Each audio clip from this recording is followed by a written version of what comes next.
anak pertama dari sang nomor 1. Nggak usah dibahas. Mau dibahas. Merintis usaha sejak muda. Ada orang udah pesen, misalnya anaknya pesen. Tiba-tiba besoknya orang tuanya datang ke sini di cancel. Tanpa modal status keluarga. Cili Pari berdiri itu biar saya lepas dari bapak. Mereka bukan sekedar berbicara. Dong Liompo, bagaimana kabarmu? SpongeBob pada Patrick, SpongeBob pada Patrick. Profesi ini butuh penghargaan. Per apa sih per episode? Per episode. Dulu rate-nya aja tahun 95-96 itu 30 sampai 50 ribu. Tahun sekarang, halo apa kabar? Inilah orang-orang di balik suara. Silakan memasuki ruangan teater. Terima kasih. Menguak sisi lain Jakarta yang jauh dari gemerlap ibu kota. What do you think about this tour? It's an incredible tour. I had such same tour in the past, but this was much more impressive. So incredible. Ketika suatu tur dituding menjual kemiskinan warga. Saya tidak mempertontonkan kemiskinan. Karena yang saya tampilkan adalah apa yang terjadi, apa yang ada di Indonesia, apa yang terjadi di Jakarta. Saya, Jane Simangunsong. Saya, Fani Mu. Saya, Valdia Baraputri. Saya, Najwa Shihab. Dan saya, Putra Nababan. Pemirsa, inilah 360.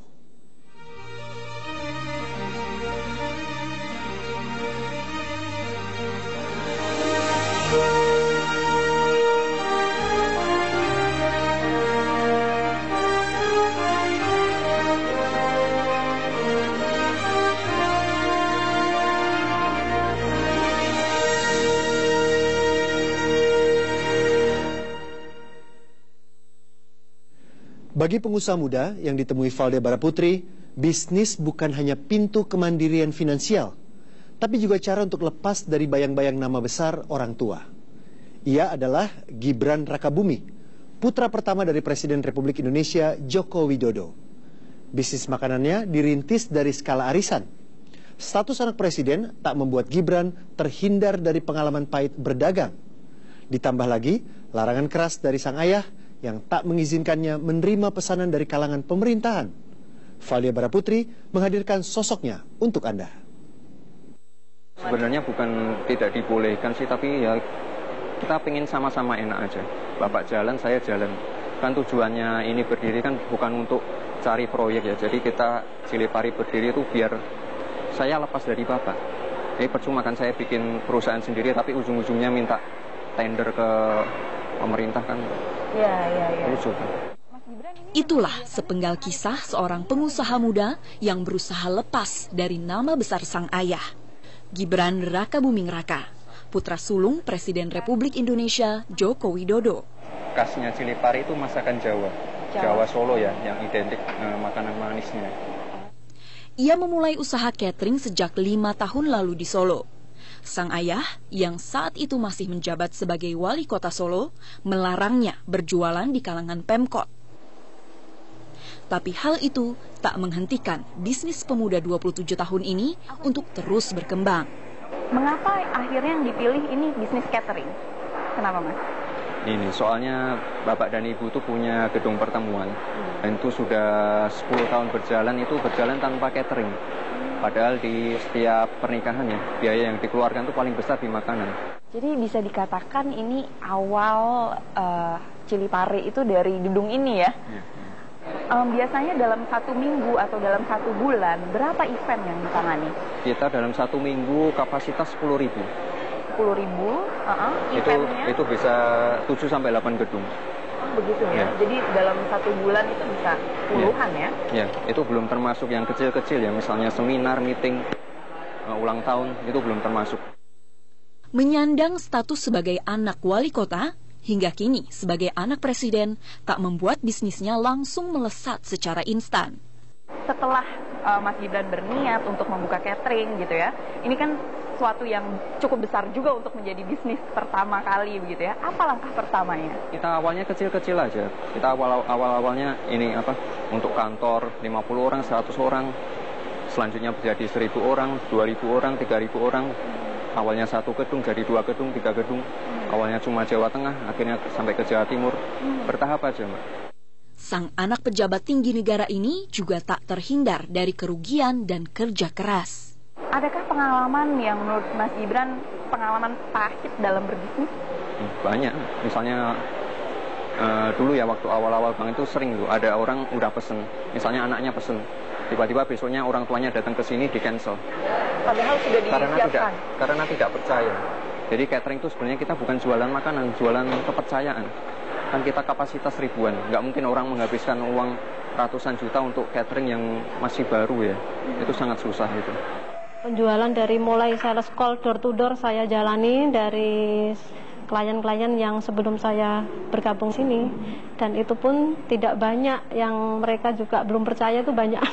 Oh gitu, walaupun Mas Gibran sebagai anak seorang Jokowi begitu?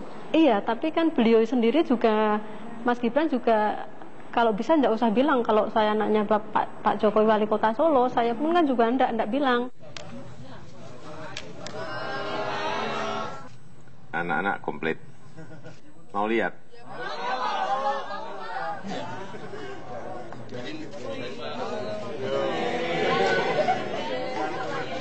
Pada seneng tuh lihat kamu.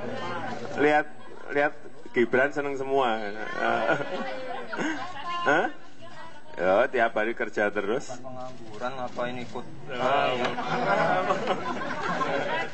Enggak, kalau saya pengangguran saya ngikut bapak saya terus. Saya kan kerja.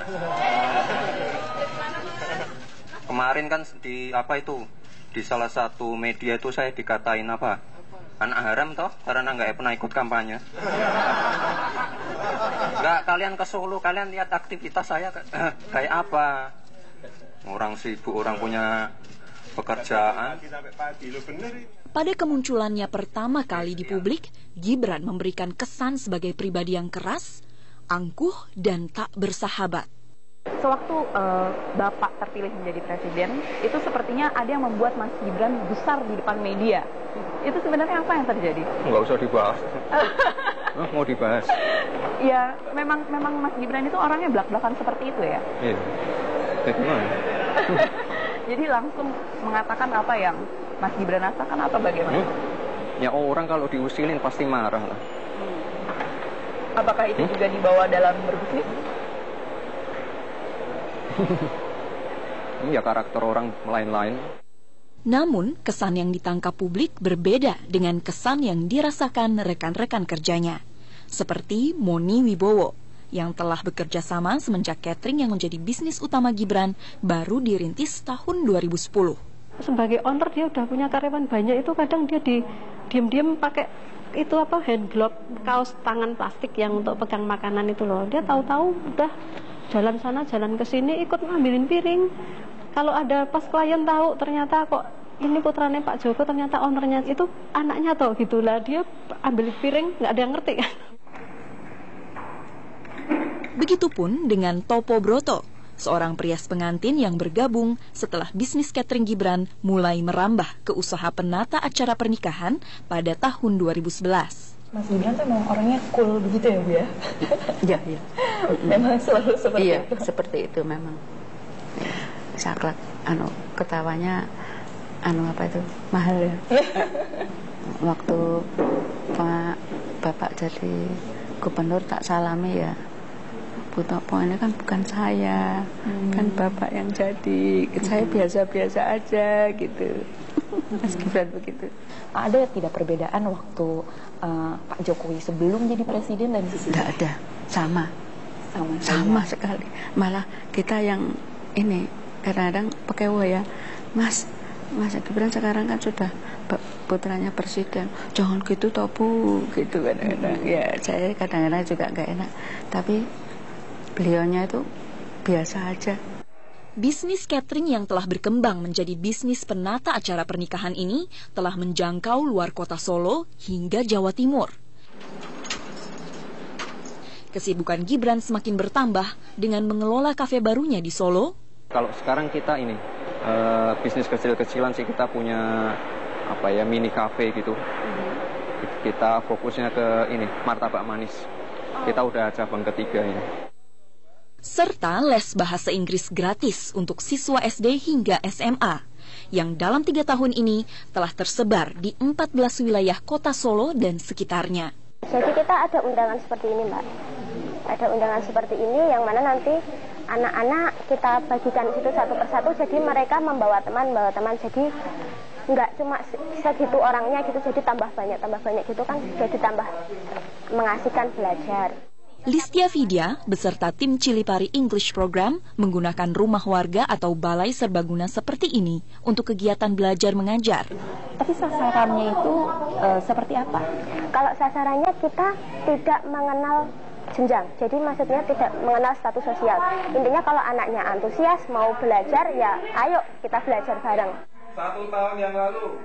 Sebenarnya dari awalnya tuh iseng-iseng aja. Kan kita ini ya, di sini kan banyak ibu-ibu, sebenarnya ibu-ibu yang di sini tuh tetangga semua. Dan mereka kalau kerja di sini kan sampai malam, itu kan kasihan anaknya ditinggal. Terus saya bikin ide lah, itu anaknya ini aja dipanggil aja untuk les bahasa Inggris, jadi bisa nungguin ibunya kerja, mereka belajar. Awalnya itu aja, tetangga-tetangga aja. Terus setelah berjalan banyak peminat-peminat dari daerah-daerah lain. Jadi latar belakangnya sesederhana itu ya? Iya, kita total sekarang 700 murid. Meski gratis, kelas dalam kursus bahasa Inggris ini dibuat semenarik mungkin agar murid lama terus bertahan dan murid baru terus berdatangan. Iya, ini kita ada reward yang seperti ini. Jadi ada 4 ini. Yang merah ini untuk PR, kalau 80 ke atas.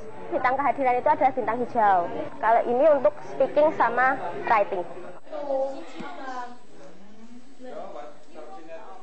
Udah berapa lama ikutan les? 5 hari. 5 hari, tapi poinnya udah 22. Berarti kalau misalnya terus-terusan sebulan bisa dapat alat tulis kali ya? Iya, kalau tugas. Bisa dapat hadiah ya? Gibran sendiri menempuh pendidikan sejak SMA di Singapura, melanjutkan D3 di Australia, dan S1 kembali di Singapura. Ya, rencana awal sih saya cuma pengen sampai diploma aja, soalnya pengen langsung kerja ya. Tapi ya setelah diploma selesai, saya kerja sebentar, ternyata ilmunya nggak cukup. Saya lanjutkan lagi ke S1. Jadi sebenarnya Mas Gibran tidak ada niat untuk sekolah sampai S1 justru ya? Kenapa? Ya pengen cepat kerja aja. Menjelang akhir pekan adalah hari-hari tersibuk bagi Gibran dan tim cateringnya. Ia tetap turun langsung untuk memastikan kualitas makanan yang keluar dari dapurnya selalu memenuhi standar. Mengawasi pengangkutan berbagai kebutuhan dekorasi sampai peralatan makan, hingga semua acara, kecil maupun besar, terlaksana sesuai rencana.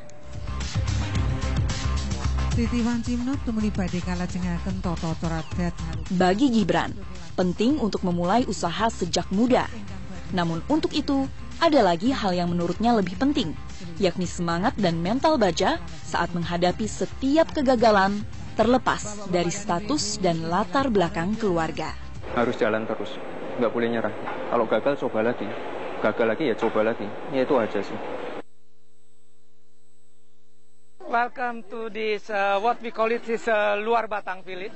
Seorang warga menjadikan kawasan kumuh dan miskin sebagai objek wisata di ibu kota. Sesaat lagi di 360.